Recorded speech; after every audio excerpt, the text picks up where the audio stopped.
Are you an idiot? Well, you're in good company. There are about 8 billion idiots on this planet, and that number grows every day. Don't be the guy or gal that says, "I'm not an idiot," because that makes you the biggest idiot of all. We all have our moments of brilliance and our moments of idiocy. Embrace it, folks. Don't be ashamed. Without those idiot moments, we would never be able to appreciate our brilliance. Welcome to I Love My Idiot, a podcast about the idiots we love, the idiots we loathe, and the idiots we can't seem to avoid. You can follow us on Facebook, Instagram, and Twitter. Visit our website at ilovemyidiot.com. Welcome to another episode of I Love My Idiot. I'm your equal host, Clyde November. And I'm Rosie November. And we're glad to have you with us today. Thanks for joining us. And Rosie, I'll have you know that I just got off the phone with Andrew. Yeah. Due to this whole coronavirus thing, I told him not to come into work tonight. You know, I don't blame you. I mean, it's a little risky, although he hasn't been to work in about 5 months. So. True, but it's just like him to show up at a time like this, you know? I'm just not sure that he needed that call because I don't think he was coming back to work anyways. Yeah, well, when I called him, I was like, "Hey, are you on your way over?" And he's like, "Oh, what's tonight, man?" Yeah, exactly. He doesn't even remember that he's an employee for us. He's like, "Yeah, you want to like smash some beer down?" Well, I'm like, I'm just disappointed that I actually set up direct deposit with him recently, so I've been like actually depositing money into his account. But yeah, well, according to our previous negotiations,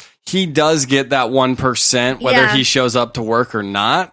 That's true, and that 1%'s getting a little bit more expensive for us because our podcast is like worldwide now. We've got people all over the world listening to us. We've made a little bit of money. I mean, not a lot, but a little. Yeah, and it may be, becoming national and international, but I wouldn't say money is rolling in yet. No. We are looking for sponsors, so if anyone does want to help out our podcast, we would take that help. But I know, totally. No, I'm just saying that I wish Andrew the very best. I hope that he is able to avoid the coronavirus. As do I, and I'm sure he will do just fine because he's a video gamer. You know? I don't think he sees a lot of sunlight or visits, group settings, so he should be okay. In fact, when I was like, with the coronavirus going on right now, he was like, "The corona what?" I'm like, "Dude." He's like, "Dude, I'll drink some Coronas. Why, you got some at your house?"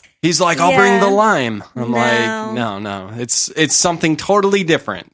Totally different. So, one thing I would like to point out, I'm highly introverted, as you know, and I've revealed this to the audience. Trust me, I've met you, Clyde. I don't know what that was supposed to mean, but now I feel horrible about myself.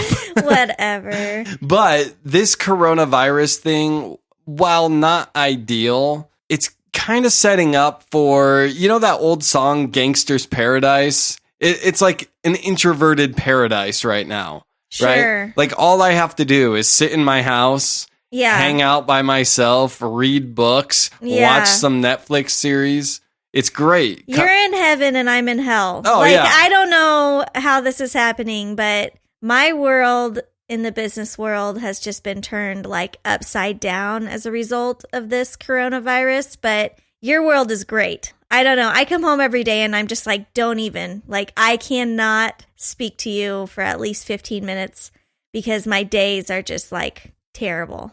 Yeah, well, you're like out on the front lines dealing with problems. And I'm in an industry that is considered essential. You're either essential or non-essential. I'm apparently essential, I found out today. So the world needs me working still, and that's fine. Like, I like to work and I want to work, but man, work's changing right now for sure. What are some of the ways that it's changing in your office? Well, okay, so you're not allowed to be like within 6 feet of another human being at this point.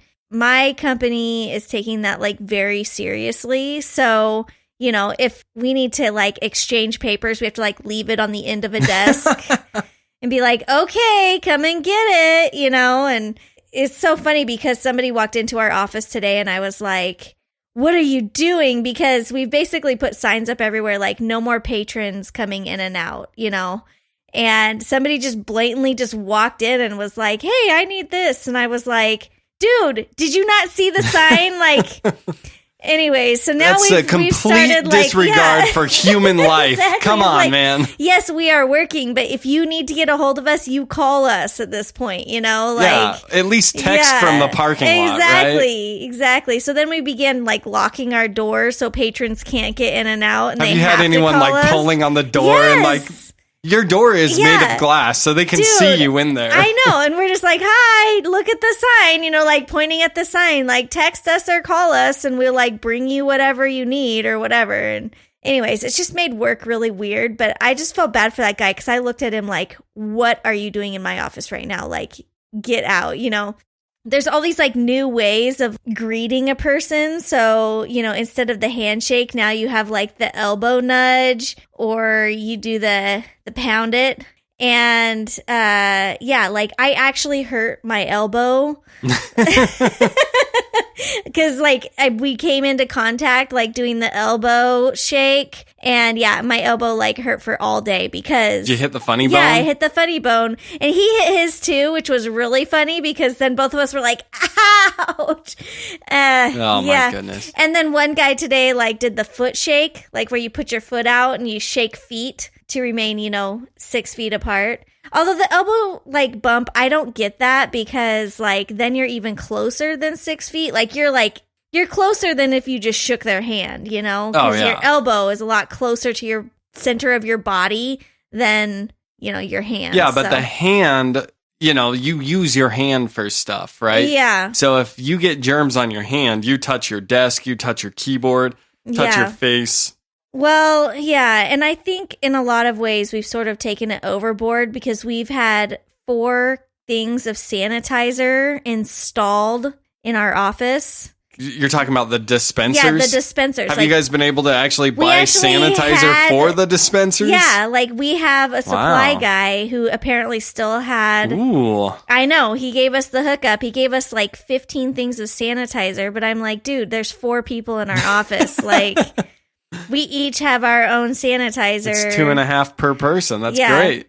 And then, you know, I've never like shared with the audience what I do and I don't intend to ever. But because of my job, I have to be really close to this COVID-19. I have to be really close to it and I have to absolutely know like what's going on with legislation and the laws. Yeah, it's just been really stressful because it's like a moving target, you know, like one day I'm telling my clients one thing, but then the next day it changes, you know, so it's like it's a moving target. Oh, yeah. Because we're learning as we go. Like, I think this is like unprecedented territory. And we're learning a lot from other countries. And we're learning a lot from like, especially the big hubs like Washington, California, New York. A lot of the things that they're going through, other states are starting to learn from, you know, their policies and procedures and whatnot. Yeah, well, school got shut down. I'm starting to think it might be shut down everywhere. I called my sister, who lives in Pennsylvania, called Chloe. Her kid's been out of school for about a week.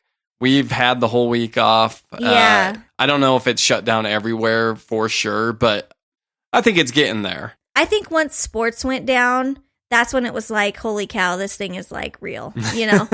But then like all travel stopped. Like stuff just is, the world is crazy right now for sure.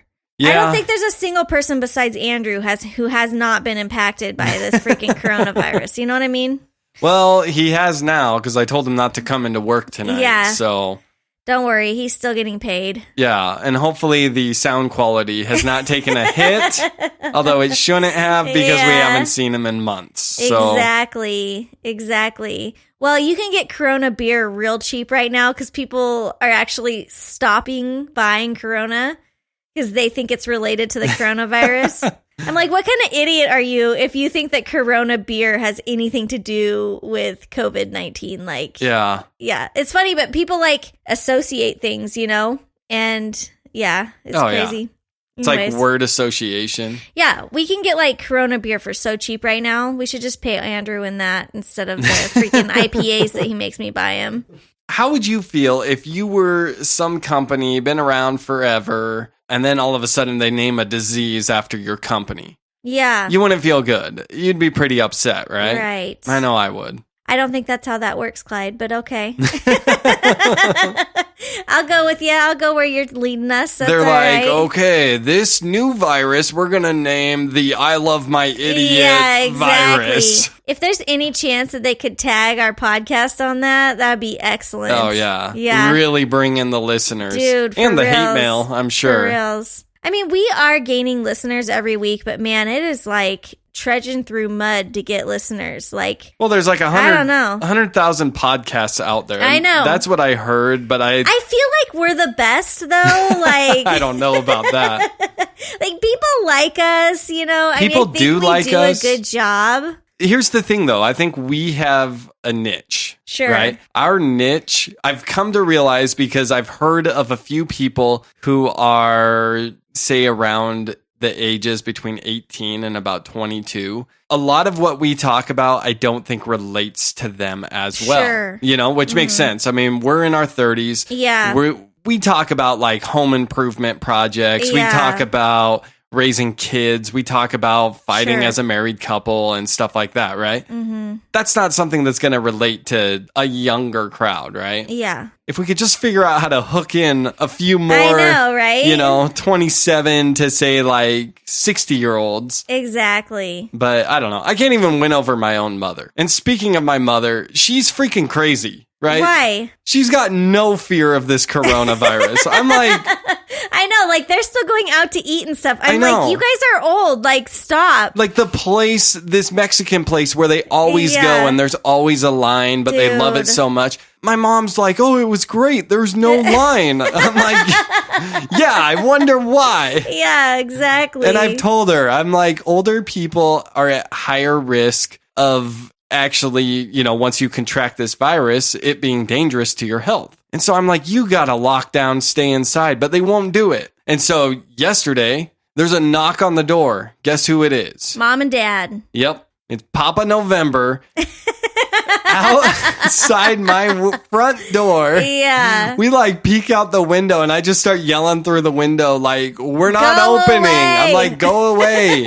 Dude, you should just post the sign like I have at work Totally, and just I be like totally pointing at should. the sign. Right? Well, the funny thing is when he first knocked, because I told the kids, and we've already rehearsed this, almost like a fire drill, but it's Yeah. called a person at the door drill. Sure. As soon as someone knocks, no one moves in the whole house.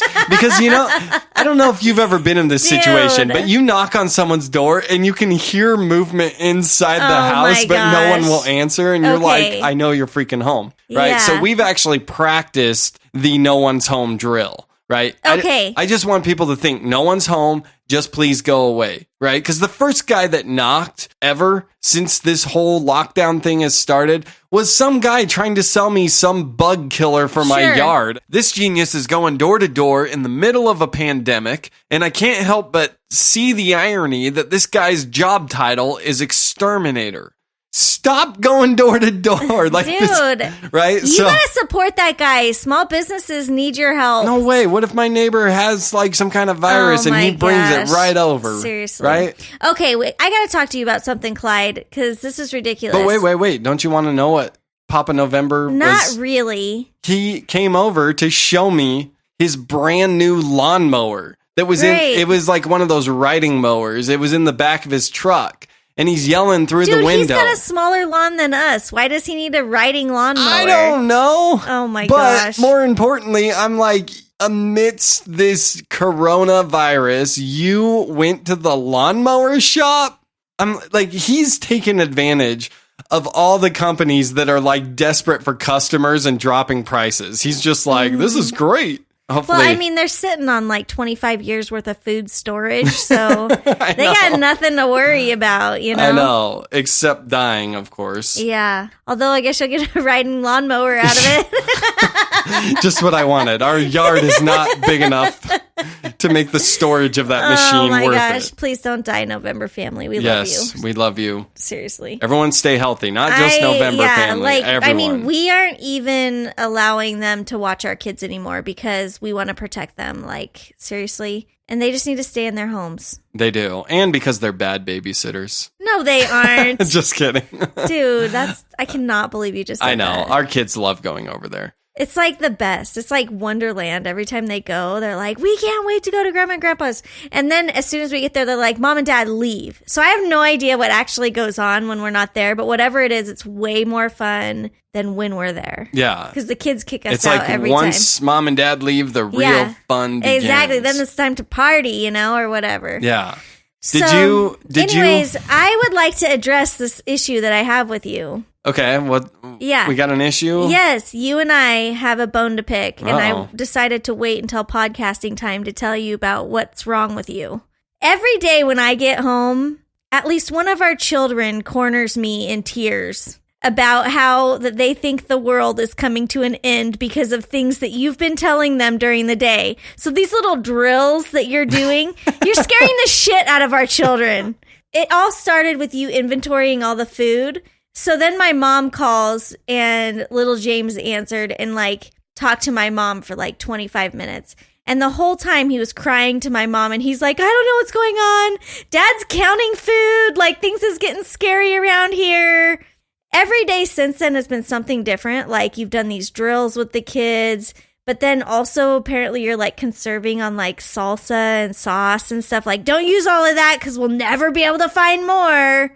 Yeah, just in case. Yeah, you're freaking our kids out. They're never going to forget the coronavirus. Well, I hope they never forget the coronavirus. You know what? You think my Oh grandchildren my gosh. who were raised in the Great Depression ever forgot that Great Depression? No. Your grandchildren? Sorry, I misspoke. My grandparents. Oh my gosh. No, you know what? The year was 1990, right? Yeah, okay. I'm with my grandparents. We're at McDonald's, and I go to get a second thing of ketchup before the first thing of ketchup is fully empty. Mm-hmm. And my grandparents were like, no, you sit down. You don't get more ketchup until this ketchup is gone. And I was just like, what the? I'm like, oh, I don't want to scrape from the bottom of that, those cheap little cups they come in and they get all soggy. Yeah. I was like, I don't want to scrape from the bottom of that. But they were like, no, we do not waste resources in America. And I was like, what? Have you opened your eyes? This is America. You're This is what people ketchup do. is flowing for years I'm around here. There's an ocean of ketchup somewhere around here because every time I push this button, ketchup comes out. I've never seen a shortage.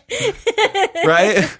Yeah. But that's my true. mom explained to me, she said, well, they went through the Great Depression. And so everything they do, they think about conservation. It just became Yeah. a natural part of their lives that they could never get over. All I'm saying is I think our kids are more aware of the coronavirus than any other set of children in the United States. Because you have been practicing all day, every day with them, every scenario that could possibly happen. I'm just saying it might be a little bit overboard. I would like you to consider that maybe you've taken it too far. I want them to be prepared and knowledgeable. Now, I'm not trying to scare the shit out of them. Yeah, well, you are. You're scaring people. But here's the other thing. I started to notice probably about 6 months ago that every time it was time for dinner, one of our children would complain, right? What are we having? Tortellini. And one kid's like, yay! And one kid's like, why? I'm so picked on. I don't like it. And it didn't matter which kid it was. There was always one kid that was complaining about what we were eating. Even good things like pizza. Tonight's pizza night. Well, I'm not in the mood for pizza. I'm like, holy cow, kids. Seriously, just be grateful you have dinner. They were never grateful that we just had dinner. Sure. Right? Now, I know you growing up, yeah, you were grateful you had dinner. Yeah, you were lucky to right? have dinner. It And if didn't you always ever- happen. If you ever had something that wasn't mystery meat, you were like, wow, this is great. Exactly. Did this come from an animal? Is this what? Wow. Did you find money on the street today, Mom? What's I know. going on? Here's the thing. I sat our children down and I said, guys, this is the food we got. We're not going back out. So number one, no food gets wasted. Number two, we bought all this brown rice, which I don't like brown rice. And I was like, I know you kids don't like brown rice. Mommy doesn't, hardly likes brown rice, right? We're more of a white rice family, but brown was all we could find. And I said, so here's the thing. When we have dinner, I don't want to hear a single complaint because you're not the only one that's dissatisfied. You just need to be grateful that we found those 6 boxes of brown rice because it's all we got, all right? Yeah. And by all we got, if you got on Facebook, you saw how much we actually have. Yeah, there's a lot of food in this house. We have a lot of stuff to go with the brown rice. I'm just saying, like, conservation, I don't think needs to be a major part of the conversation, but I get it. I understand that you're trying to teach the kids lessons. I just... want you to know. I don't know if you've noticed, but since this whole thing has happened, not a complaint about dinner. Yeah. And I've noticed that their attitude has changed. Both boys have started saying, hey, Dad, thanks. You actually made this brown rice taste okay. And I'm like, we're trying to throw in some gravy and different stuff to mask the BO flavor or whatever of brown rice. Well, so you're welcome for that. I like how through all of this, like, you will not admit that you may be taking it a little bit too far. I try to keep some of the messaging from the children because I don't want them to get too scared, but I don't know. Sometimes I lose my cool. The other thing is you have got to stop watching documentaries around our children because they are becoming terrified of, like, human contact. Sorry. I get bored. Seriously. I know that today you want to go through top 5 whatever shows that you should watch on, streaming networks. But I'm just saying, like, maybe watch less of those while the kids are around. Well, I was going to do that, but to tell you the truth, I didn't really do my research today. I was thinking, how nice would it be for everyone who's going on lockdown like me? I give you my 5 recommendations, right? Yeah. So I sought out to, like, pick some today. I got bored halfway through. I stopped doing my research. I started watching one show. It was called Cowspiracy. It was all about how cows are ruining America. Yeah. I don't know. Sometimes I struggle with shows like that. It's apparently like a real big problem, but I only watched about a quarter of the documentary, so I can't tell you a lot about it. But beware of the cows, people. Yeah, all the methane that they give off in their toots. They give off a lot of gas, and the amount of water that was the other thing they were talking about. The amount of water that goes toward, housing farm animals. Sure. Yeah, it's a lot. Anyways, I thought, like, watching this, maybe I'll be a better person. I'm a worse person. I turned it off a quarter way through. I'm sorry to all the conservationists out there. So you've heard a lot about how horrible my life is now that we're in Corona land. Yes. Have there been any, like, horrible things about your life in this other than it's wonderful and you're so happy to be in the house all the time, locked up like a hermit? Well, when they closed the schools, I don't want my students, I care a lot about my students. I don't want them to, I don't want to let their brains turn to mush. So I was thinking I got to be able to do something for them, right? And so I considered a couple different things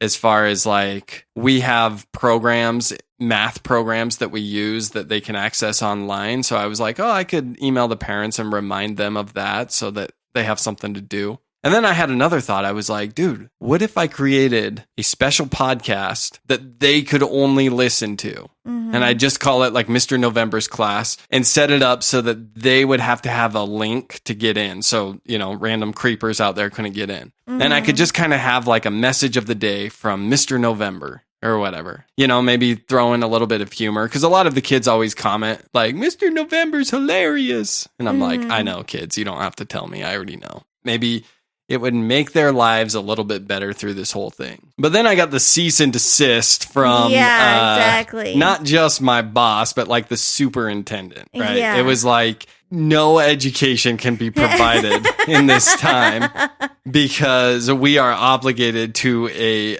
free and equal, which I've heard about the free education. Yeah. I've never really thought about the equal education. And so it's like, if you're doing something, you are opening up the district to litigation from every family that doesn't have internet access because it's no longer an equal education. Could you do it, though, as like just a regular kids podcast, though? I could. I mean, you could do just like a regular, like just for kids kind of thing. But it doesn't have to be, your school. It doesn't have to be like, you could still be Mr. November. Like, you're just not a teacher. Yeah, just some guy. Just some dude who got a talks message about of the day.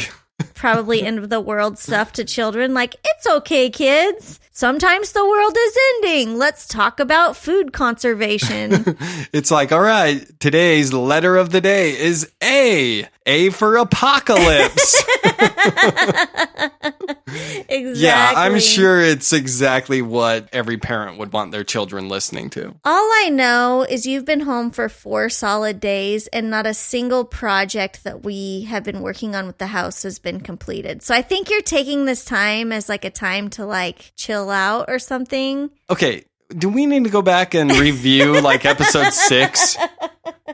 There's all kinds of home projects. I'm not good with home projects. We have like 6 boxes of flooring. All you have to do is glue floor to the ground. And there's all kinds of stuff that we're mid-project and you have like failed to complete any of those things. Yeah, I have very little intention to do those.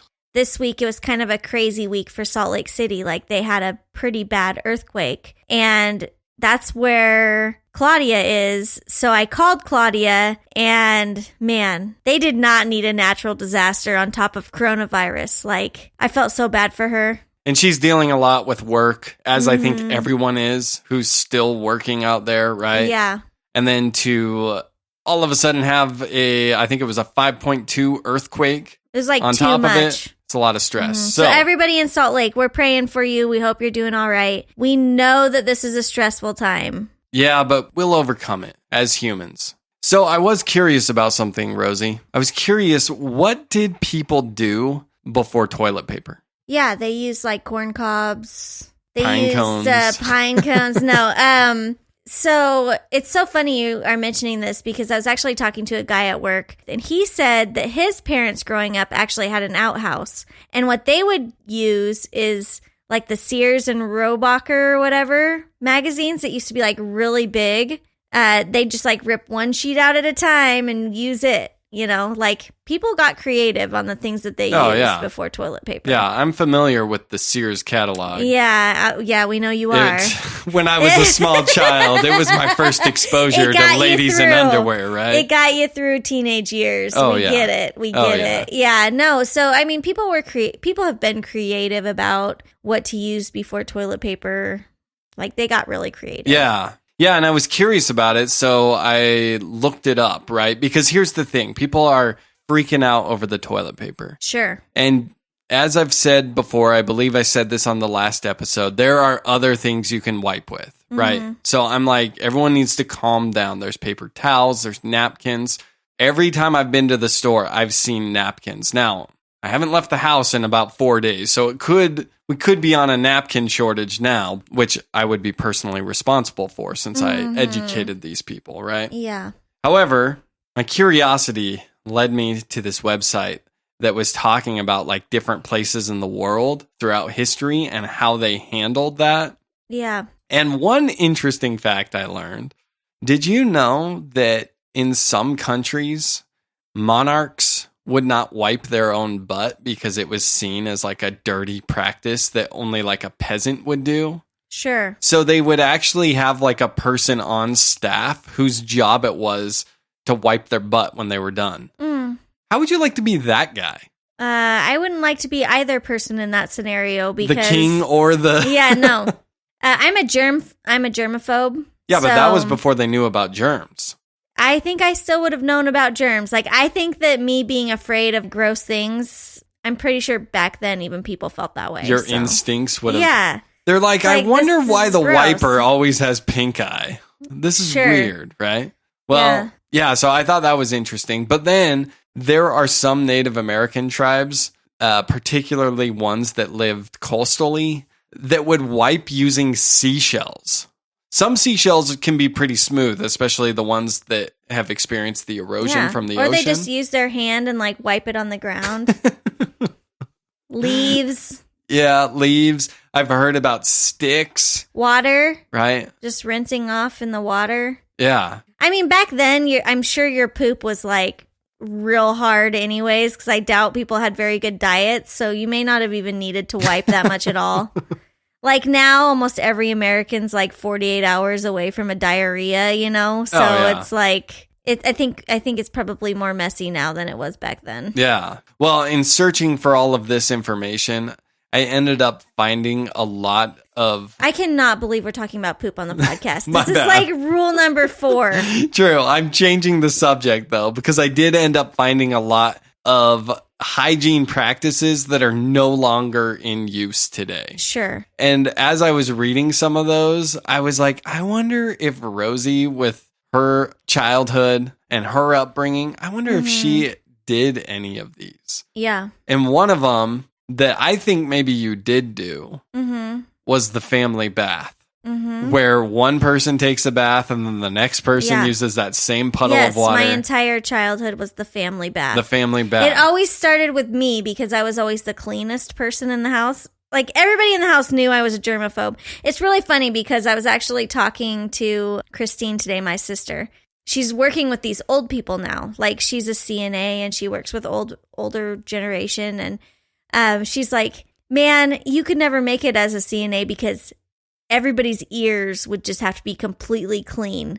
Because as a kid, I was like annoyed if my brother ever had even like a little bit of earwax in his ear. Like, I'd make him come over and I'd like clean it and stuff because I just did not like germs or like gross things, you know? Like, I always made sure when my brother was getting ready in the morning, his ears had to be clean and his nose had to be clean. Like, he had to blow his nose, get all the boogies out, you know? I was like a little mother to him his entire life. So yeah, and you're only I wonder 3 years older than him? Yeah, I wonder if today like Seamus still takes really good care of the insides of his ears because they're probably filthy. Yeah. He's waiting for you to come over and clean them out.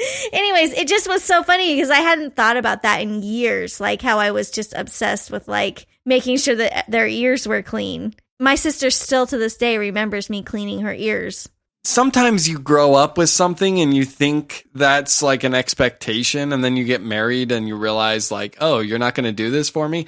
Like my mom with making soup for me every time I was sick. And then the first time I got sick, I'm like, Rosie, I could go for some split pea. And you're like, make it your damn self. Yeah, I'm like, what? Right? So now Seamus is married to Stacy. Yeah. And he's probably like, all right, baby, I'm ready. Get the Q-tips. Come on over. Right? And she's like, what? She's like, I'm not doing that for you. I know. It's weird. I don't know why I was doing that as a small kid. I don't even remember it. Like, she just reminded me. There's also things that you do as a kid and you just forget, right? Because you grow up and you like move on or whatever. Yeah. But then people in your life remember those weirdisms that you had, you know? But yes, going back to your original topic, the family bath was a thing in my house. So a lot of my childhood, we grew up without running water. And I know that in today's day and age, you're like, what? Like, everybody's got running water. Well, that's not true. Not everybody has running water, even in society today. Even in America. Even in America. And so I grew up on a well because we lived in the middle of nowhere. And there were long periods of the year where it would dry up. So there were months and months that we would go without running water. And it was normal. How would you guys get water? So we'd haul water in like buckets. So From like where? 5-gallon buckets from anywhere we could get it. So a lot of times it would be bringing it in from town. Like we had a deal with one of my dad's coworkers where we could go and use his hose. And we would just fill it up with hose water. Now you guys lived on like the top of a mountain. Yeah. So we would load up all these 5-gallon buckets full of water. If you had a lid for your bucket, that was even better. Not all of our buckets had lids, but we did have some with lids. So we'd fill them up, put the lid on them, put them in the back of the truck. And a 5-gallon bucket of water is actually pretty heavy. Like, I had really strong arms when I was a kid. Because, it's extremely heavy. Yeah, it's very heavy. For a little kid, that's, yeah. I don't think one of our boys could lift a 5-gallon. You were tougher than our boys were. And we would all help each other and stuff. Like, usually it would be 2 of us lifting it or whatever. Or we'd at least get it to the truck for an adult to lift it in. But yeah, so we'd haul like 5-gallon buckets of water. And then drinking water, we would have to use like milk jugs. And then usually we would get that from inside somebody's house. So like my friend Jessica, her family would oftentimes let us in and let us fill up water jugs that we could drink. Because you could only drink out of the jugs, but you could never drink out of the buckets. Yeah. Because the buckets were definitely for like cleansing and, Oh, yeah. you never want to drink hose water. Like I know as kids, we all did it, but it's really not good for you. Like you should not do that. Oh, yeah. You don't know what kind of water No, or it's what usually, kind of parasites might be in that and it's water. like irrigation water. The hose is dirty. Like there's just a lot of things, and you can use like these cleansing tablets, which we sometimes had, but yeah, it just is not recommended. So anyways, you would use that, and then you would pour it into the toilet to flush toilets, but you'd boil the water on the stove and fill up the bath. And you didn't want to have to do that too many times, so your baths would be really quick. And the first bath is always the hottest, which was always me. And to this day, I like take the hottest showers in the house. That makes sense. Yeah, like it's funny because you will come into the shower at the same time as me. Yeah, mostly I just like looking at you naked. And you're always like, oh my gosh, how come it's so hot? But like, that's just comfortable to me because I think I grew up in these really, really hot baths. Because by the time that the fifth person got in the bath, which we had 5 people in our family, like the water still needed to be warm, Was Seamus always the last? Yeah, because Seamus was like disgusting. he's the filthy little boy out rolling around in the dirt. Yeah, he was always so dirty. Like he's a redhead. By the end of the week, his hair was like brown, because it's just full of dirt. So he'd always go last. The other thing you did is, and this is disgusting, and I know it, is you didn't drain all the water. So you'd like drain the bottom of the water, which would be like all the gross stuff, and then you'd keep part of the water in there, and then you would use that water again. Oh, that sounds kind horrible. of like a fish tank, how you drain part of it and fill it back up so your fish can stay alive. Wow, think of all the bacteria staying alive in that bottom portion. It was a weird life. Yeah, that sounds like a weird life. How deep was your well? Do you remember? I don't know. You don't know? That's the weirdest question. Like, why would I know that question? I don't know. I'm just curious. Like obviously not deep enough for the water to dry up. Like was it over summers when that water was drying up? Oh yeah. Like around like June, July, it started to dry up, and then it would be dry until October. So pretty much in the winter and spring, you were just praying for moisture so that. Yeah. Oh yeah. You wanted a good winter. Like you wanted it to be a really good winter. And then when the water would come back on, it would be like this really gross, like orange color for weeks. Because when you don't have water continually flowing through your pipes, it starts to get like this like funk in there. Coppery, kind of funky looking, smelling stuff. And so our toilets always had just like this really weird color inside of it, no matter how much you cleaned it. And I'm a clean freak. Like stuff is clean when I'm around. But when that coppery water would come through, it would just stain the toilets and it would be really hard to clean. No, I've actually seen that before. Like when I've been camping and there's like that little spigot there and you have to go over and like crank this pump like 30 times and then it starts spitting out water, because it's hooked down to some well somewhere. And you have to just keep cranking it and eventually clean water will come through. It's like the first 10 spurts of this golden water and you're just like, ugh. The other thing, you never drank the water. Like you never drank your water. Like we always had to go get drinking water. Such a different existence than what I went through or what our children are going through. Yeah. In fact, I'm so glad I went through it though. I mean, like seriously, the things that I know, it's incredible that I know them. Yeah. And I know that I will survive any apocalypse because I know what I'm doing, Like I've already survived an apocalypse. It was called my childhood. Well, I'm like the most fascinating person.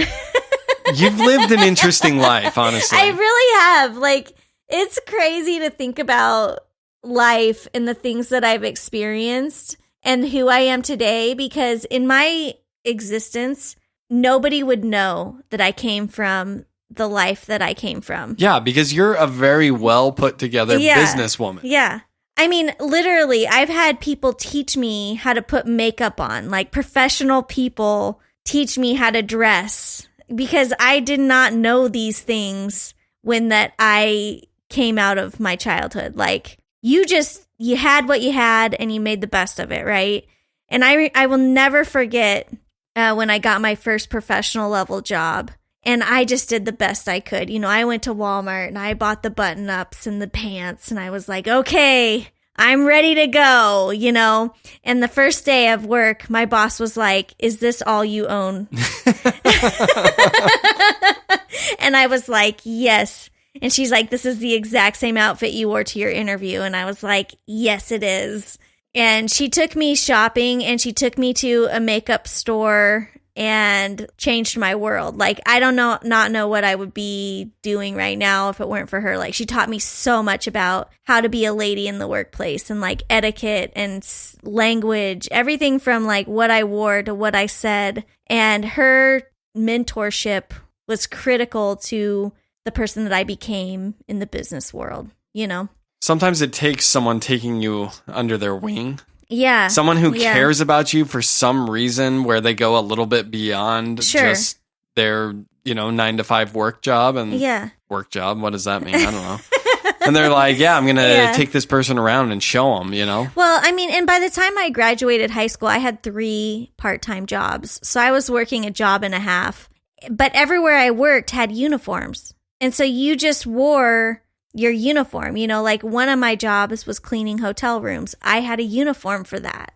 One of my jobs was working in retail. I had a uniform, and so it just was, was the thing. Oh, yeah. Yeah. It's interesting. Like, I don't know. I didn't have to like dress myself for the business world. I kind of miss uniform jobs. Right? You didn't have to think about what you were going to wear. You just were like, okay, am I going to wear the gray, the white, or the red today? Yeah. Like, you just picked, Dude, in the Army, it wasn't even that complicated with red, green, and white or whatever. It was the same. We had 4 uniforms that were the exact same. And I remember when I first got out of the military, that was one of the things that bugged me. I was like, you mean I have to pick my clothes? Yeah. Right? I had gotten to the point where I owned like 3 pair of civilian clothes because I wouldn't wear them that often. So every Saturday I'd pretty much wear the same thing. And then every other day I'd be in uniform. I don't know. There's something nice about a workplace where you don't have to think about what you wear. I don't know. I have to think about what I wear every day, and it sucks.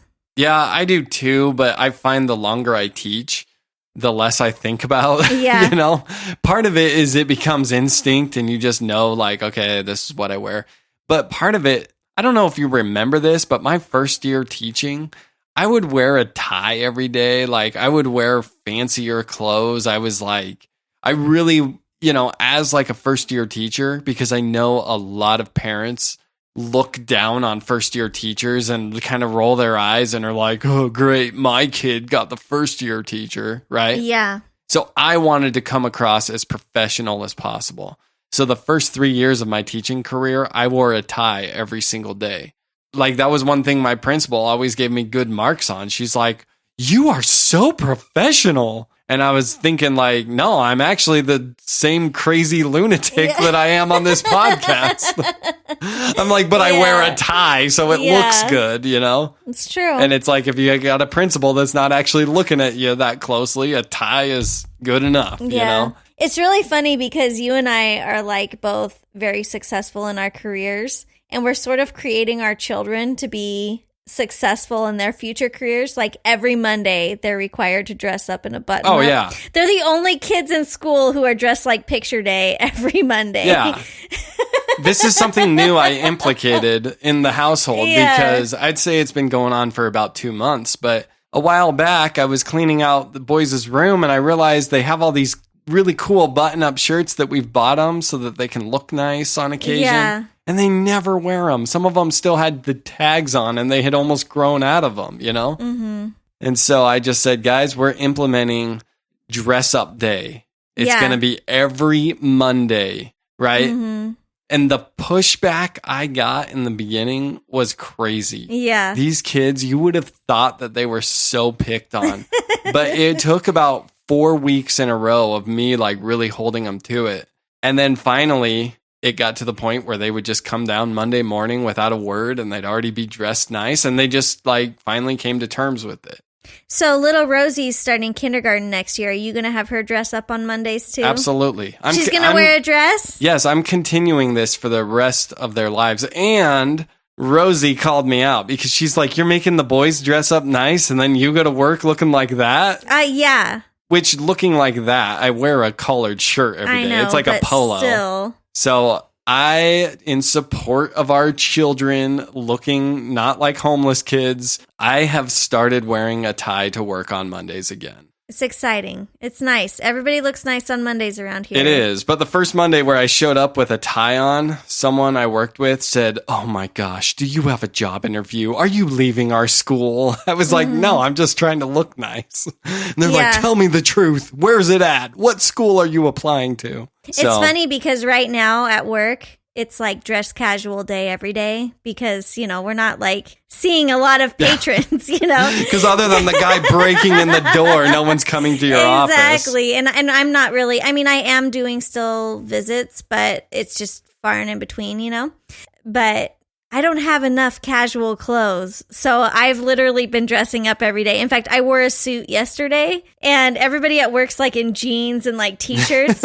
And they're like, what's wrong with you? Like, why are you wearing a suit jacket? And I'm like, I don't know. It's a, work day. Like, because my jeans are dirty? Yeah. It's like a little chilly out. So I decided to put my jacket on today. Like, anyways, it's funny because I have 2 pairs of jeans. That's it. The rest of my clothes are work clothes. That's because you're a professional, right? Yeah. A lot of people I work with have started saying that we're crazy for making our kids dress up. And not that we're crazy because it's like, why would you do that? They say we're crazy because they're like, why would you put up with the fight to get your kids to do this? And they're like, no doubt your kids have fought you on this. And the answer is yes, they fought us on it at first. Yeah, but our kids don't rule this house. Like, no, they don't. Yeah. And here's the other thing, and this is what I keep telling everybody that's like shocked that my kids are now doing this without complaining. I want you to think back to your childhood. Especially, this is a perfect example for you, Rosie. Think back to your childhood and all the weird things you were doing. The family baths, the storing the water, the making trips with the 5-gallon buckets. Did you know that any of that was weird? Or was that just the existence you were given? 100% I knew it was weird. Okay, you're a bad example then, right? Everything from my childhood. Like, this is the 80s. Like, everybody has running water but me. Okay, well, yours was extreme, all right? Dude, you ruined the point I was trying to make. Thanks a lot, Rosie. All right. You cannot base any normalcy on my childhood. Like, none. I'm now going to change the questioning. I think the only normal thing is that sometimes we watched Power Rangers in the morning, like, before school. When the signal was just right on the bunny ears. Yeah, every now and then the bunny ears would get the Power Rangers in at 6:45 a.m. and we could get one episode in while we were eating our whatever we were eting that day. All right, since you ruined the point I was trying to make, I'm going to change the line of questioning. Good idea. So, Clyde, let me ask you a question. Yes, Clyde? When you were going through the things in your childhood, like vacations to dams and stuff like that, no trips to Disney World, did you find any of that unusual? Great question, Clyde. In fact, no, I did not, because I was a kid and I didn't know that any existence was any different. And that's the thing. That's the point I'm trying to make. Because your whole socialization is within your family unit. Exactly. And so everything that your family does, you think is normal. I get that. I studied psychology. Like one of my bachelor's degrees is in psychology. So I get that. So you couldn't just lie just to prove my point? You knew where I was going, but you still had to. All right. I see how sometimes it is. I make you work for it. I know. And now I'm sweating. So thank you. Yeah. And so this is what I tell people. I'm like, you just set an expectation, understand that there might be a little pushback, but you don't fold on it. Mm-hmm. And it won't take long for the kids to realize this is normal life. This is, it took us 4 weeks. Sure. Now our kids every Monday dress up. They don't say anything about it. Right. They just don't know. even ask any questions, They just know. We have kind of raised our kids that way. We've raised our kids to where talking back to mom and dad, not appropriate. And so, although little Rex is starting to think that talking back is normal. He's a preteen now. yeah, he's 11. He's almost 12. Yeah. I told him today, I'm like, if you backtalk me one more time, you're not coming out of your room for the rest of quarantine. That would be great. Yeah. For me. We will bring food to you. He's starting to do this thing where I'll tell him to do something like, hey, you need to take the dog out to go to the bathroom. And he'll be like, hey, you need to take the dog out to go to the bathroom. I'm like, I'm seriously going to smack you. I've never hit you before, but you're like really bothering me right now. Yeah, and I think that is part of what teenagers do. Oh, it's so annoying. They're trying to get under their parents' skin. It's working. Yeah, it's going to get worse because he's only 11. He hasn't even really fully, He's almost 12 though, and I feel like he thinks he's 15. Like Yeah. It's really funny though cuz he still doesn't really have like a good concept of time. Like the other day he's like, "Mom, how old was I when you talked to me about this thing?" And I was like, "That was 2 weeks ago. Like you're the same age today as you were when I talked to you about that." Yeah. Well, he told me tonight that yesterday when he lost his tooth, and I was like, dude, that was like 5 days ago. Yeah. You know how like 4-year-olds will say like, yesterday and that means anything in the past? I'm like, dude, you're too old to make that mistake. Exactly. So I called him out on it and he's like, what?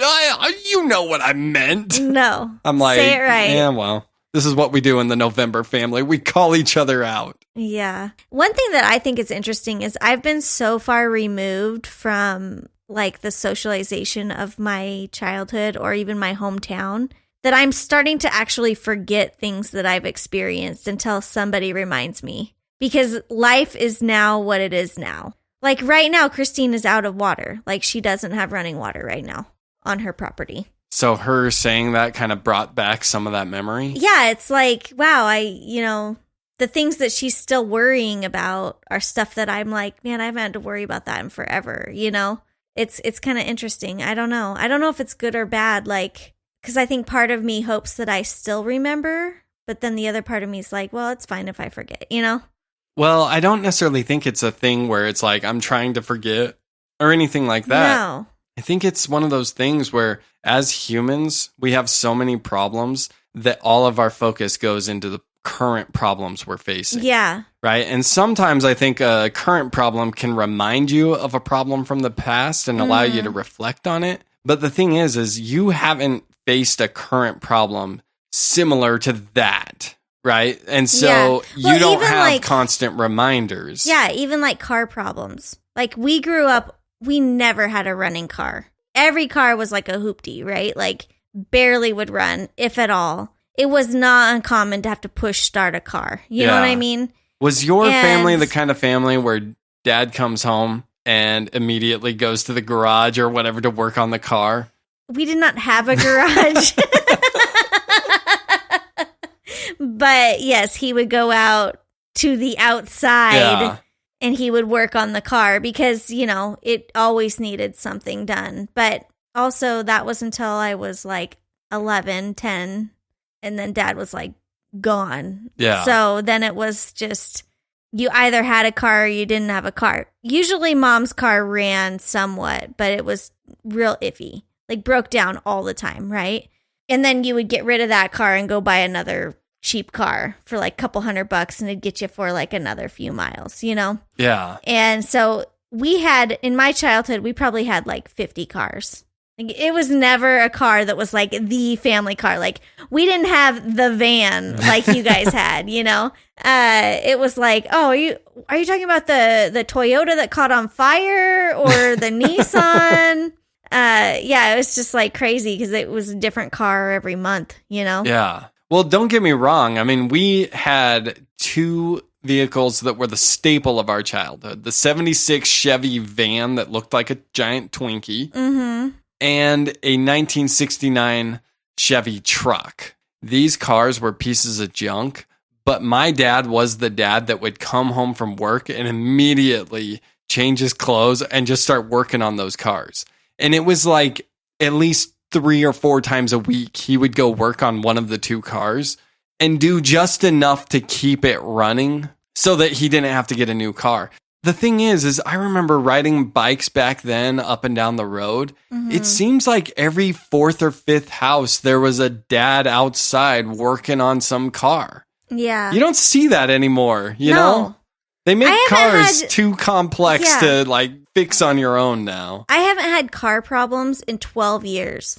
Yeah, well, we buy cars that still have a warranty too. So. Like every car we've had, even if they've been cheap cars, have like somehow miraculously gotten us through, other than the time you almost set the garage on fire. And that was just changing a battery. battery. That was not working on a car, or at least it shouldn't have been. But like, seriously, we've been really blessed to have running cars, you know. But right now, my sister is like, she doesn't have water and her car's broke down. Like, she's going through a lot. And it just took me back talking to her for a second, because it's like, man, those are hard times, right? And like, I just feel so blessed that I'm not going through that anymore. Yeah. I mean, we have hard times. Like Charlie breaking his leg put us in massive amounts of debt. Like, I mean, we have debt that we are going to have to pay off for I don't even know how long, but at least we have running cars. Like, I feel really blessed. Yeah. And we have running water, and I feel really blessed about that.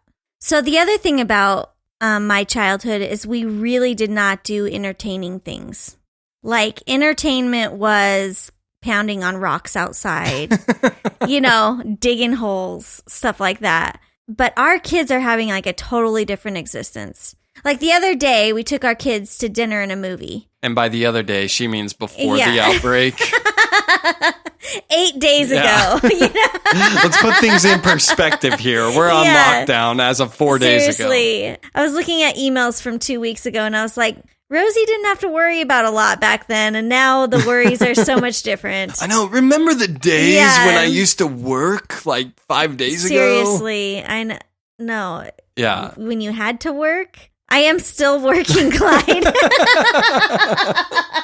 I know. You've got it rough. Dude, work was much better, 2 weeks ago. Seriously, I would have never seen what happened. And coronavirus was around and you were sort of hearing about it, but it was not, holy cow, what it is today. I know. Well, with the environment of the internet, you never know what's a hoax and what's not. Seriously, it's and crazy. Everything seems overblown. You've got like people from some news channels saying like, oh, this is just all overblown to, get the president out of office or something like that. I don't know. Dude, we do not get political. I know. On the podcast. I felt weird Rule saying number 17. That. Anyways, so as we were taking our kids to see a movie, Clyde and I started talking about like, what's the first movie that you saw in theater?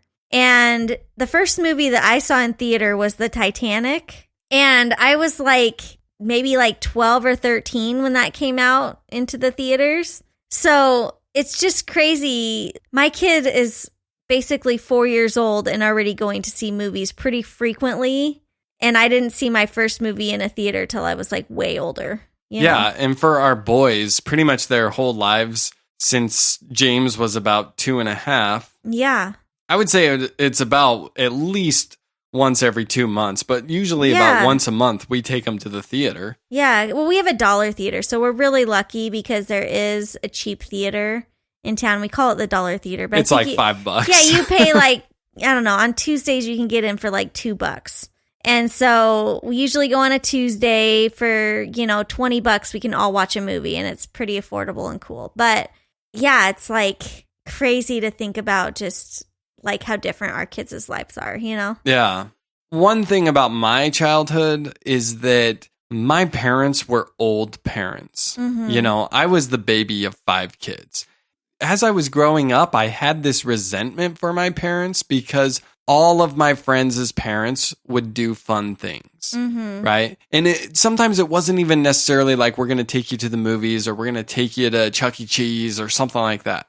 It was as simple as like, I'm going to come outside and wrestle with you guys, right? So all the kids would be over and then the dad would come out and wrestle with us, or the dad would come and shoot pool, or, and I'd always look and be like, man, all my dad wants to do is sit on the couch and read the paper and yell at us to shut up, right? Mm-hmm. And it was like friends never wanted to play at my house because I had the parents that were always like, you guys are too loud. Be quiet. I had the get out of my face parents. Yeah. Go play outside. You know how many times as a kid I heard go play outside? Go play outside. Oh my gosh. Yeah. It hit me once I was a parent and I realized how much energy it takes to play once you're older, you know?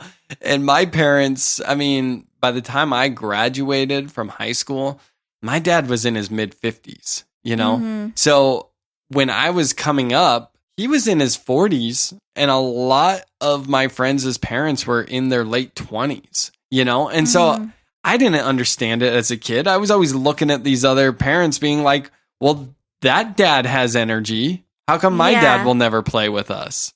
Yeah, I don't know. It's funny because I had a lot of like bitterness and resentment about that my dad wasn't the fun dad and my parents weren't the, hey, we're going to try to come up with activities for Clyde to do with his group of friends or whatever, you know? I feel like time helps you come to terms with different things, right? And I've come to accept it and be like, no, I totally get it. I had a different existence than a lot of those other kids because those kids were the first children of their, you know, where parenting is still exciting and we're still going to plan fun birthday parties for you and stuff like that.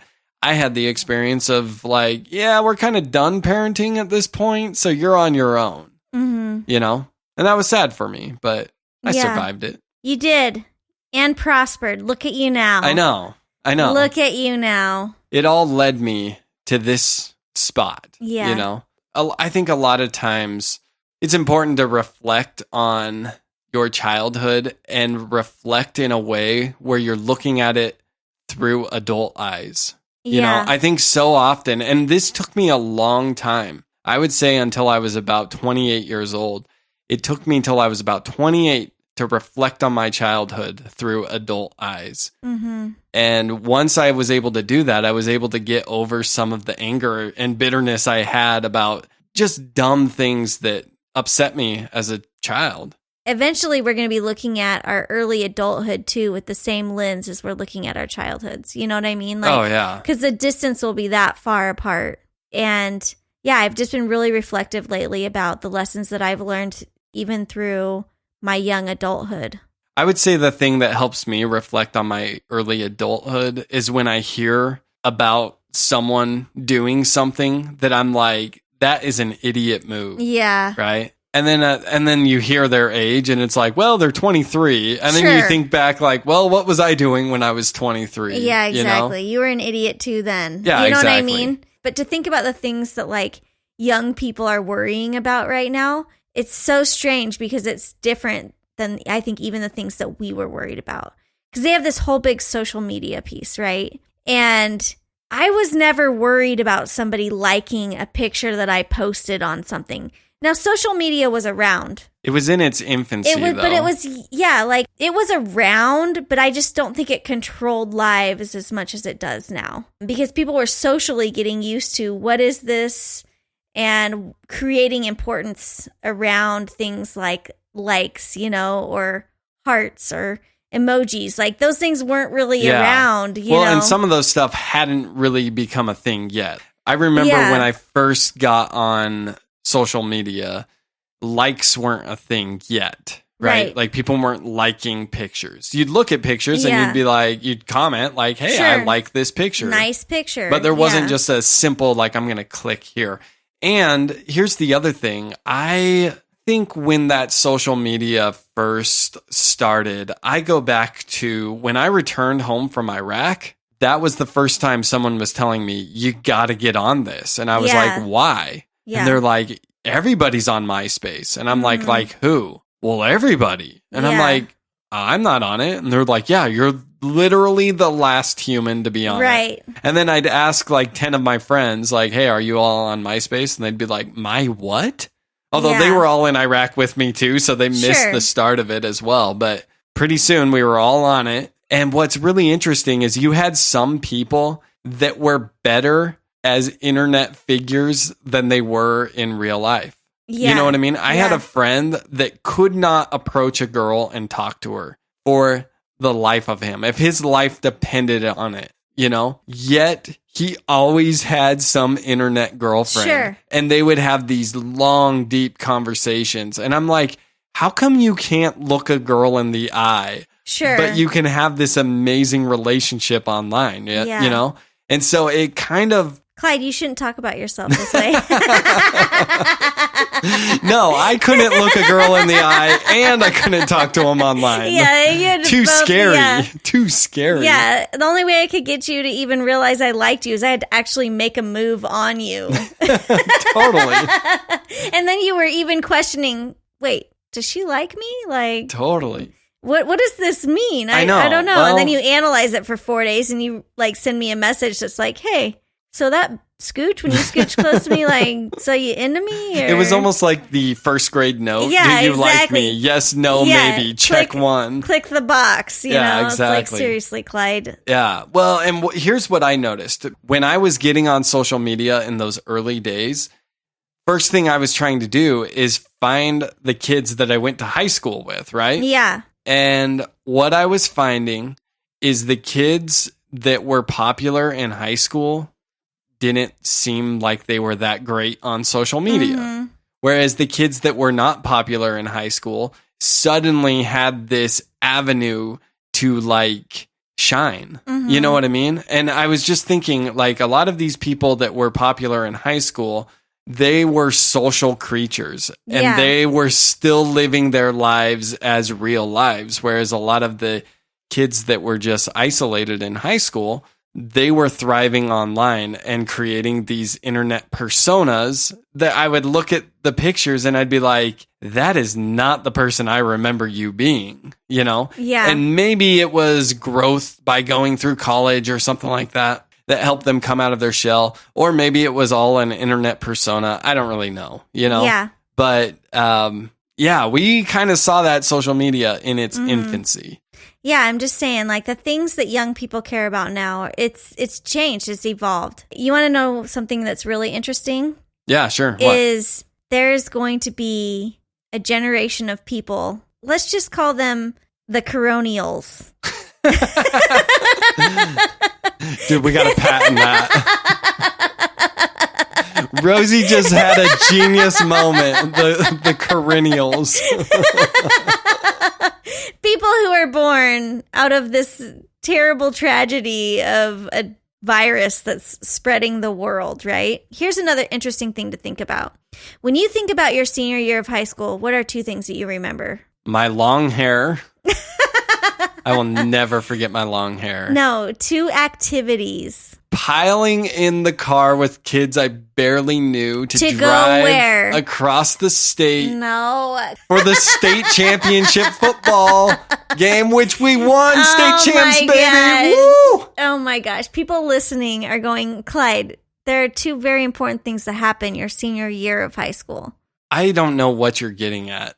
Every senior experiences these two important things. What, prom? Yes. Okay. And what is the second thing that every senior does who gets good grades and passes? I don't think you're talking to the right audience here. Well, Good maybe they don't even grades? need to get good grades. Like they just have to pass. Graduates. Yes, graduate. Okay, prom and graduates. The seniors of this year in many, many parts of the United States are not getting a prom and they're not getting a graduation ceremony. Yeah. That is crazy to think about. These seniors are not getting a senior prom or a graduation because of the coronavirus. And they're going to go off and have babies who become the Coronials. And they're going to tell them that because of the coronavirus, they did not get a senior prom and they did not get to walk in their graduation. And they're going to whine about it for years. It's crazy. So one of the gals that I work with, her daughter is a senior, and they've sent out a memo saying that they're not going to have graduation and every senior will receive their certificates in the mail. That's horrible. Isn't that crazy to think about? Yeah. And if Yeah. they cancel prom, how are they all going to lose their virginity? That's just... They're going to have Maybe to... the Coronials will never be born. I know. This is horrible. No, it's like, it's just, I wonder if there's been a time where there was a graduating class that didn't get to walk and didn't get a senior prom. I don't know, probably not since like World War II. Sure. You know? Yeah, I mean, maybe like in select few cities where maybe like a tragedy or something happened, but as like a nation for this to happen. Well, and here's the thing. 9/11 happened my senior year, right? So I was a senior in high school. You want to know what's funny? You were a senior in high school. I was a sophomore in high school. But we graduated at the same time. That was my last year of high school, too. Yeah. And I went to prom that year. Well, here's the thing. With 9/11, because I would say that's the biggest national tragedy we've ever had, without question.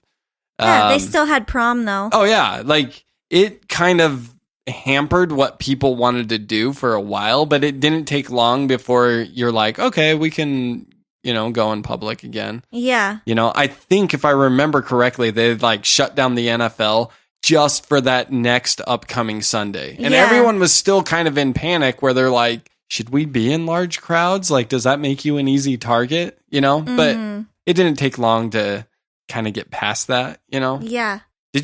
How was your prom, by the way? It was great. I had a really fun prom. I actually went to prom my freshman year, too, because you could go if you were invited by a senior.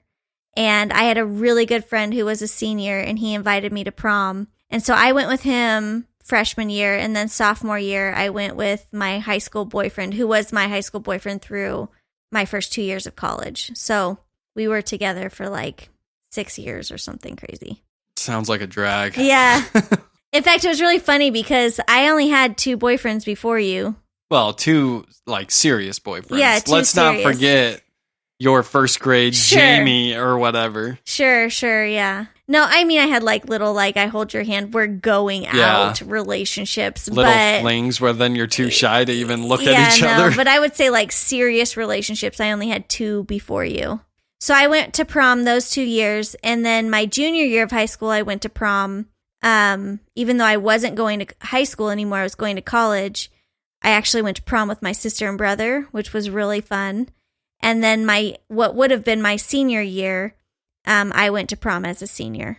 And I also walked with my graduating class, which was interesting. Even though you had graduated 2 years earlier? Even though I was done with high school 2 years earlier, at my school, they gave me the option to come back and walk with my actual class. So I didn't walk with the class that I actually graduated with.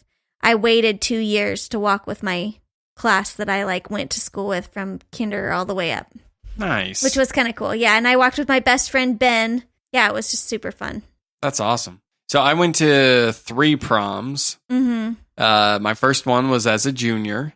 Went with a girl that all my friends told me who I should ask because, you go with like a group and it's like group of guy friends asking a group of girlfriends, and there's this one girl that doesn't have a date, and I'm this one guy that doesn't have a date. So I went with a girl that does seem like the way you would go to prom with somebody. I went with a girl that I barely knew.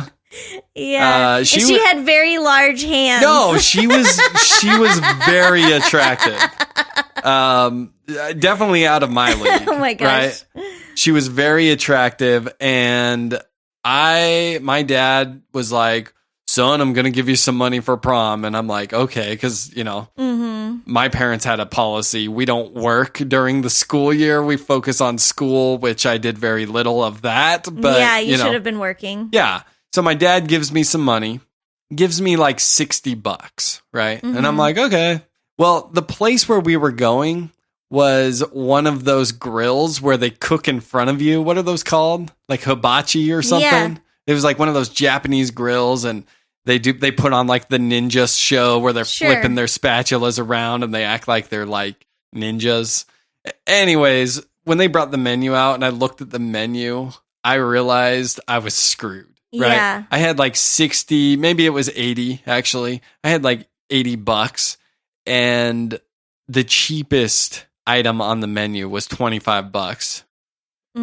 So I'm sitting there doing math. I'm like, okay, if I ordered the $25 meal and I'm not going to tell her she can't order something more expensive, but there were meals up to like $40. I'm like, holy cow. I'm like, if she gets a soda or whatever. But I think she looked at prices and then noticed that I ordered the cheap meal, right? And she picked up on it. So she ordered the cheap meal, the same meal I ordered. And then she also said, I'll just get water as well, or whatever. Once I get the bill, and then they tell us that, we, because you guys have a big party, we incorporated the tip into everyone's bill. So it came out to about like $65 that I had to pay or something like that. And I'm sitting here thinking, I have $15 to finish out this date. And I still have to order pictures at the dance, right? Yeah. So I wait till my buddy Brian goes to the restroom. I go in there with him. As soon as I get in there, I'm like, dude, I need money. And he's like, what? I'm like, I only had $80 and that meal was $65. So he covered me, and thank goodness. But we go to the dance, end up dancing, having a good time, I don't know. Anyways, like I said, the whole time I was like, this girl's way out of my league. And so when I dropped her off at the end of the night, I kind of quickly walked her to her door, was like, hey, thanks for going to prom with me. And she's like, yeah, no problem. And then I'm like walking off. And then she was like, if you want, you could tell your friends that we kissed.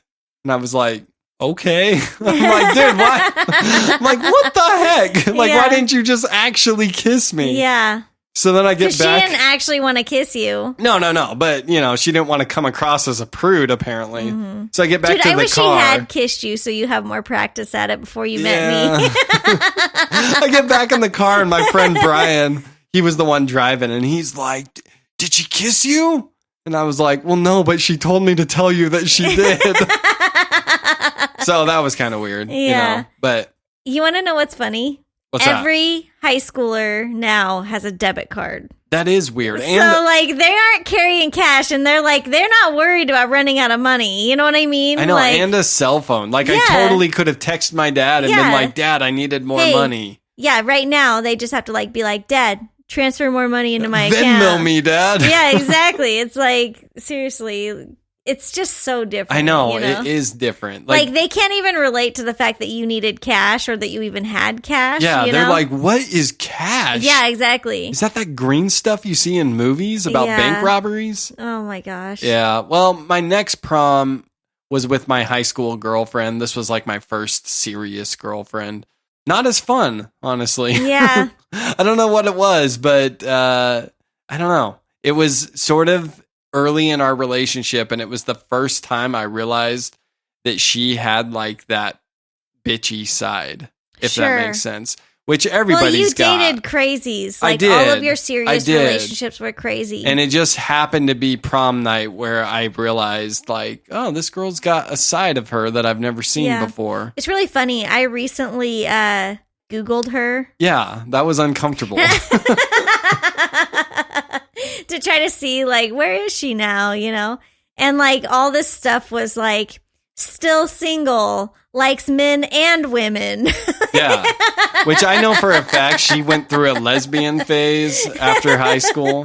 I'm like, dude, this girl's life is, like, crazy. She's, like, paper thin. She's so skinny. She was very skinny back then, too.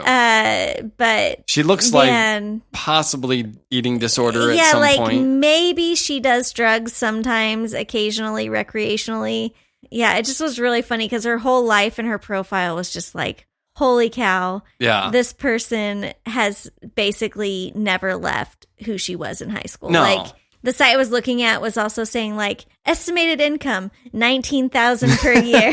I know. I was like, dude, she probably works like part-time at a bar now or something, Well, and I've talked about once before on the podcast, I think it was when Claudia was with us.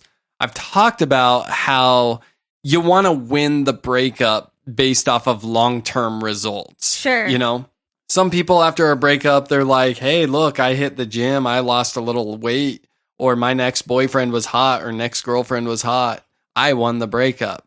But you don't win the breakup off of like, hey, look what happened 10 minutes later. You win the breakup on like, hey, 20 years look at later. the next 20 years, right? Like I've got a college degree, I served our country. I have a paycheck that is more than $19,000. you were looking her up, and I was just like, dude, don't look her up. And then you found her. I was surprised you found her, which I guess I shouldn't be in today's world. Everyone's connected online. Dude, if I didn't find her there, I'd just do like a background check on her. I know. Well, first, I was surprised she's not on Facebook. Yeah. So, first, you did struggle a little bit to find her, but you finally found her. I found her on like some weird dating site. So. Yeah. But it just was, it's really interesting to see what people do with their lives. I don't know. Yeah. I don't know. I just feel bad for these seniors now that they're going to like have their whole existence without a prom. I hope that the seniors actually did get to go to like the junior prom. You know what I mean? I hope that they all got to go to a prom, even if it's not their senior prom. Well, and there were other school dances. I know prom is like the big one where you get all tucked up and, buy those really expensive dresses. But, they had homecoming back in September. They had, the sweethearts dance around Valentine's Day. Something else that's really interesting, I think we've talked about this before, but is the like prom proposal, the promposal. Oh, yeah. Like your nephews were already planning on doing that, and now they don't get to because there's going to be no prom this year. But like they do these extravagant like promposals where they like, it's like a wedding proposal, but it's for prom. Yeah, you have to come up with a creative way to ask someone. Yeah, that was never a thing when we were going through. So I always went pretty standard. I just did the Candygram because I was uncreative, Sure. So I would just create a poster and write a message asking a girl to prom, but I would figure out ways, I'd say like, I hope you want to go to prom with a big hunk. And then I'd, tape the big hunk on there or whatever. And dude, maybe that was just like a around here thing. Cause I didn't grow up around here. Like where I grew up, you were just like, hey, will you go to prom with me? And you're like, sure.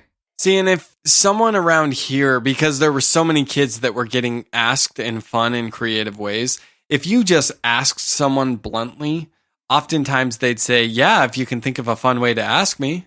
Mm-hmm. Right. And so then you could like reserve like, hey, I'm going to ask you. So don't say yes to anyone else or whatever. So a lot of times people would reserve who they're going to ask, but then they'd come up with a creative way. But the other thing is if you get asked in a creative way, you have to answer in a creative way. Mm-hmm. So, and I'm trying to think the most creative way I ever got answered, a girl broke into our house and with those glow in the dark stars that, you see in like a 8-year-old's room. Yeah. She went in my room and in the corner of the room with those stars wrote yes on the wall. And it was this very your girlfriend? Small.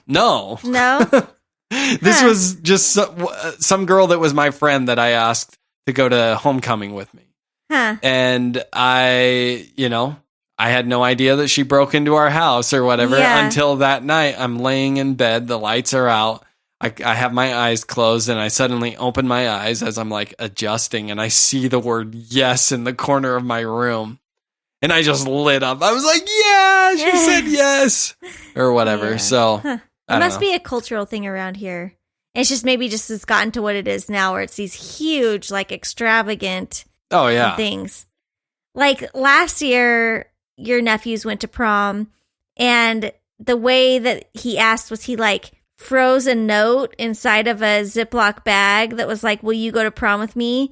But he froze it in like this gigantic thing of ice that probably took him, I don't know, at least a couple of weeks to freeze. And then they like took it outside and basically the girl like smashed it on the ground and then like pulled out this little note and was like, yes, I'll go to prom with you. And like, then the boys all had like this choreographed dance. It was like, she said yes, she said yes. It's like ridiculous. And this whole thing's on Instagram somewhere. Yeah. Well, crazy town. I know. That was a little above and beyond what any of my friends were willing to do. Back when I was in high school, if you asked your friends to dance with you, you got like, punched in the head. You're going to come over every day after school, and we're going to practice our choreographed dance. And then when my girl says yes, then we're going to go over to your girl, and we're going to do the same dance when your girl says yes. Yeah. And that's the thing. Like, that was before you guys flash were mobs pounding were a 28 thing. cent cheeseburgers after school. Yeah, exactly. Talking about, like, what little note you made to ask for the girl to prom. Exactly. Yeah. And I feel like with the And kids probably being today, like, do you think she's going to give up her virginity at the prom? That's the way I think little boys talk. that sounded like By nothing little like boys, me and my I mean friends. seniors in high school. Well, yeah, after American Yeah. Pie came out, it was every kid's Yeah, dream oh my to gosh, lose their virginity seriously. at prom, you know? I did not, let me put it on the record, I did not lose my virginity at prom. Well, neither did I. It happened for some of my friends, I'll just say. Dude, you're just babies then. I know. Like, it makes me sick to think about, like any teenager that age losing their virginity. Like, I might be getting to be, like, old-fashioned, like, our grandma's like, no, kids, don't shame go on you, out and, kids." be safe at prom. No, like, I don't know. I think about, like, the fact that our kid is, like, 4 years away from potentially going to a prom. I cannot handle it. Oh, yeah. Like, no. He's definitely not ready. Like, he needs to be like 35 before he I know. loses his virginity. Well, and that's the thing. When you're that age, you feel like you've got the world figured out, you know? Yeah, And it's you don't. only later, just like what we were talking about, when you reflect with adult eyes, it's only later when you look back and you go like, I was a freaking moron when I was that age. I had no clue. I had no plan. Dude. Even the plan I had was freaking stupid. Yeah. You want to know what my 18-year-old plan Seriously. was? If professional athlete fell through, which at like 17, I was still kind of holding out. Oh my gosh. Even though I was never Yeah. heavy enough to like be accepted to the football team. Exactly. They're like, you didn't make the minimum weight. Right. November, get out of here, right? Yeah. But I was still like, no, I might hit a growth spurt. Oh my NFL's not gosh. off the table, right? But I was like, okay, if that doesn't follow through, I'm going to be a rock star because I've been playing guitar for 6 months. No lessons, of course, and Yeah. I'm probably terrible, but I thought it was so good. And I'm like, yeah, it's going to pan out for me. Yeah, right? High school was a lot different Yeah. for you. By then, I already had like 3 jobs. I'm like, okay. I know. This is why I say, I've already gotten 1 year of college done. Okay, I'm 3 years away from Rosie, getting my this is why I bachelor's. say you had more drive, motivation, and responsibility at 13 I already than I had did like at 4 like options. 18. I'm like, I'm definitely going to be like a CEO of a company, or I'm going to be a this, or I'm going to be a that. You know, like I already had major plans of being something great by Well, then. my senior year, we had to do a big senior project. I don't know if everyone does everywhere in America, but it was all about your future and what kind of job you wanted to be. And you had to research like a career and write up a big paper and then do this presentation. Yeah. And I talked to my English teacher and I was like, I want to be a rock star. And Oh she's my like, gosh. well, let's look up real careers. She's like, what are your interests? And I'm like, music. Yeah. And then she's like, so maybe sound production? And I'm Yeah. like, nope, I'm the one in front of the microphone or whatever. Which, hey, ayo, here I am in here front of you a are, microphone. in front of a microphone. Right? Anyways, I never ever thought that I would ever be publicly speaking in a microphone. Like this was never a part of my plan. just one of the many yeah. ways I ruined you. I don't know. It's funny because this whole thing was your idea, but everybody is like, man, Clyde wouldn't be Clyde without Rosie, you know? yeah. So it's That's why I made you my co-host. Yeah. I could have easily called up Andrew and said, Sure. Andrew, do you want to be my co-host? sure. But no. Yeah, and he probably would have done a better job than me. What? Yeah. No. Oh my gosh. You're a great co-host. Yeah. It's interesting to think back to high school. I honestly have not thought about high school. I don't know how we ended up down this path. Well, we were talking about how high coronials. schoolers are going to miss out on their prom and their graduation because of because of the coronavirus. the coronavirus. See, everything right now ties to the coronavirus, which, by the way, audience, I'll have you know, Rosie is not equipped to survive an apocalypse. And let me tell you what happened. And I think this will be a good story to end our podcast on because we are, running a little bit long at this point. Rosie, on the way home from work, first mistake she makes, she decides to stop at the store. We already did all of our shopping, right? So why don't you tell them why you stopped at the store? Which, the more stops you make, the more likely you are to contract the virus. So why did you stop at the store? I wanted caramel corn. Wanted caramel corn, willing to risk our entire livelihood Listen, over some freaking caramel there corn. is an amazing store around here that actually makes homemade caramel corn. And they're the only store in the whole town that does this. And I wanted some. I crave this caramel corn. It's delicious. All right, so that was mistake number 1, and I wish it could end there. But then once you were in there, you decided, hey, Clyde bought all that brown rice. Yeah. I'm going to go see if I can find some white rice or see if it's still out, right? Sure. Goes to the rice aisle, but the rice is all gone. But then Yeah. she goes to that novelty Asian food aisle. Yeah. Just out of curiosity, I wonder if something's misplaced or they have something over there. And what does she find? 8 bags of rice. 8 bags of rice. That's enough for us to survive this thing. And it wasn't brown rice either. No, it was like, well, yeah. And here's the thing. We don't like white rice. We like jasmine rice. Okay. It's jasmine rice that I found, which is exciting. I've been pronouncing it Yasmin. Yasmin rice. I don't actually know how it's pronounced, but yes. 8 bags. I found it. Yeah. So I don't know the difference between the blue bag and the red bag, but there were 4 of each. yeah, it doesn't matter, right? This would have been the redeeming quality had you come home with 8 bags of rice. I would have Sure. said, 8 bags of rice plus a thing of caramel corn. I would have said, okay, worth the risk. Yeah. However,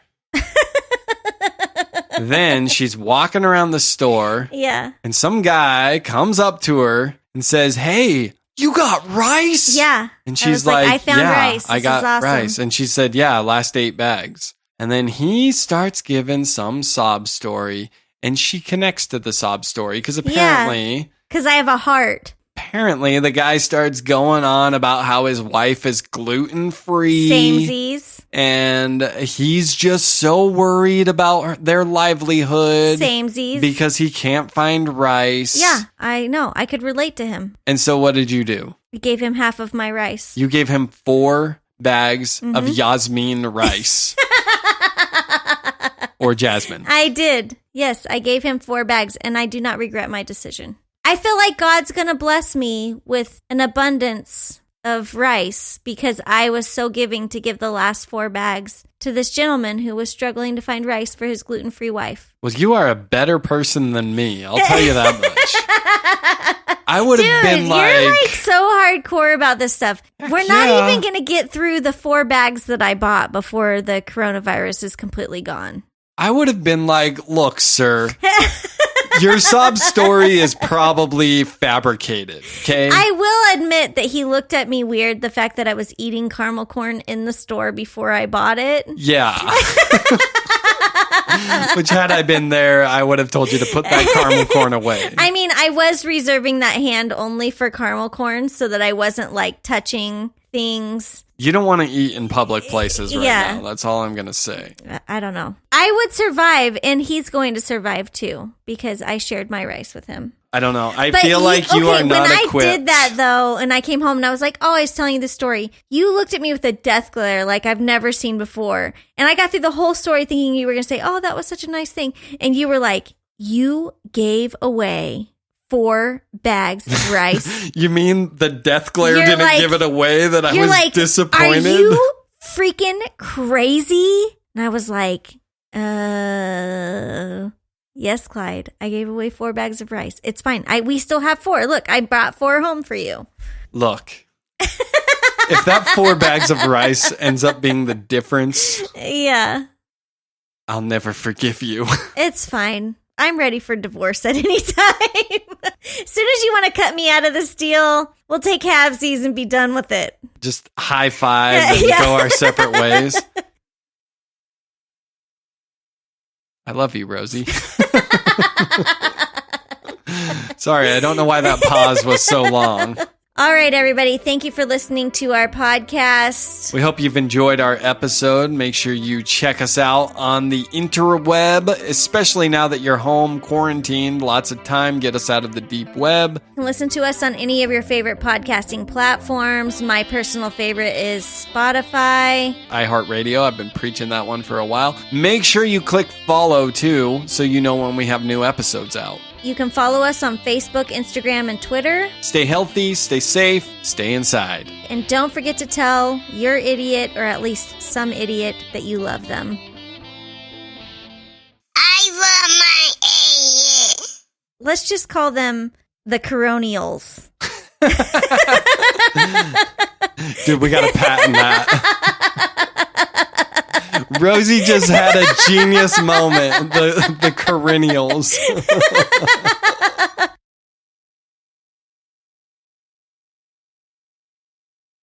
Welcome to After Hours, and thanks for joining me, Rosie. That's right, Clyde. Now, we have a fan email that I thought would be appropriate to answer here for After Hours.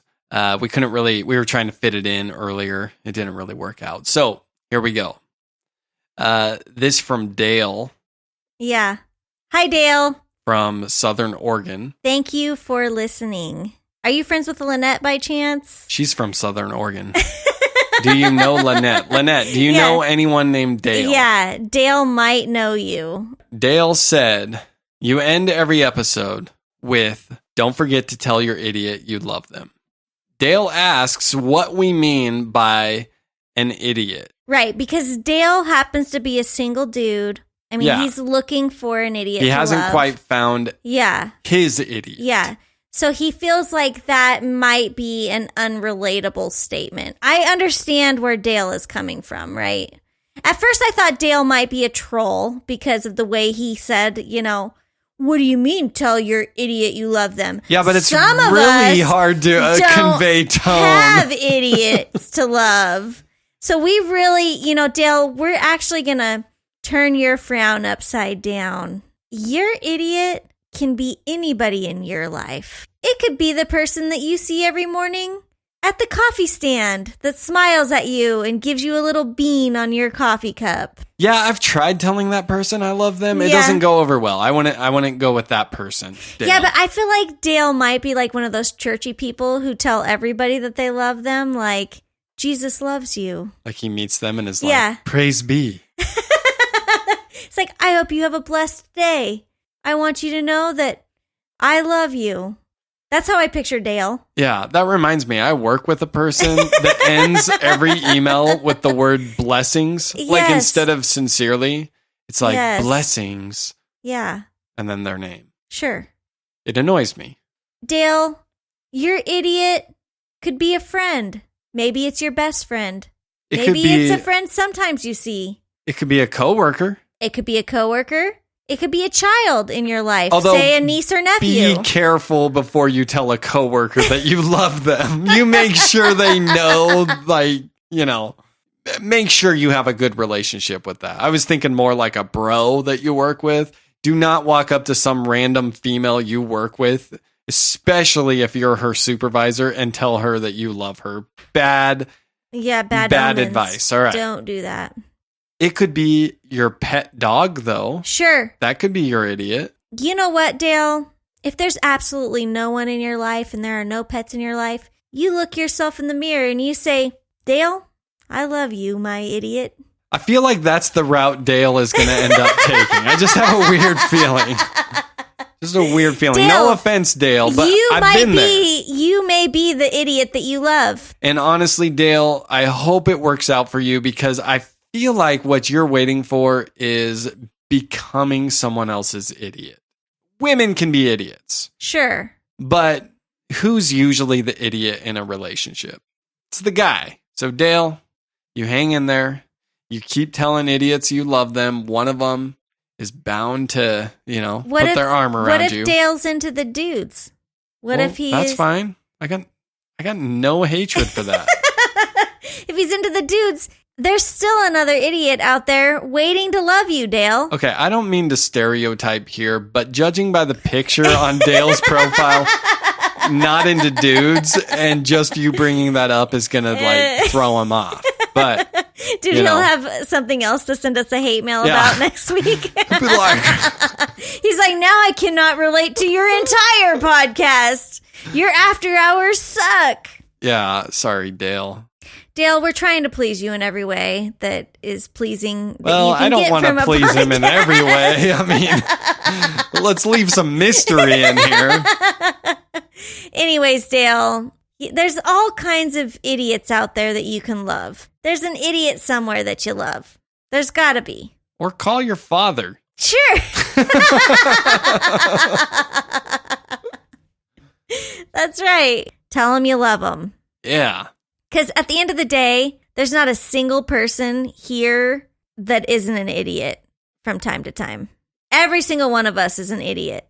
And here's the other thing. If you call someone your idiot and they're offended by that, they're not the one for you. Yeah, exactly. Right? In fact, they probably shouldn't even be your friend. Oh, yeah.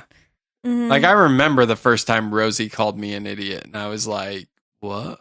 Yeah, it makes sense. Yeah. Right? Exactly. And one time, a friend even said, Clyde, you going to let your woman talk to you that way? And I was like, wait, your wife doesn't call you an idiot? That's an abusive relationship. Oh my gosh. If you use the word abuse one more time on this podcast, I swear to God, I'm going to throw a water bottle at you. Speaking of abuse, and now I'm terrified for my life. You use that word so liberally because you've never actually experienced real abuse in your entire pampered life. I would like to point out that I witnessed my mom kick my brother into a dishwasher. Listen, what mother hasn't done that one time? Okay, the poor woman has lived her whole life never, ever doing anything wrong. She messes up one time. It wasn't even a kick, she says. It was an accidental. No. And she swears you remember She's got a something bad memory. completely different than what she remembers. Oh. I am defending your mother to the death on this one. Us kids have because I corroborated our story. I have heard stories that I have experienced firsthand with you, and you make them seem 10 times bigger than they actually were. All right, well, let me tell you the real story. No, we do not have time for that on After Hours. You're going to have to save that story for another day, Clyde. Anyways, have a nice life, Dale. Dale, we hope that you find an idiot that you love. And be creative if you don't actually have an idiot who calls you her idiot or his idiot. The term idiot is far beyond just one's partner in life. Really is the best term of endearment, though. It is.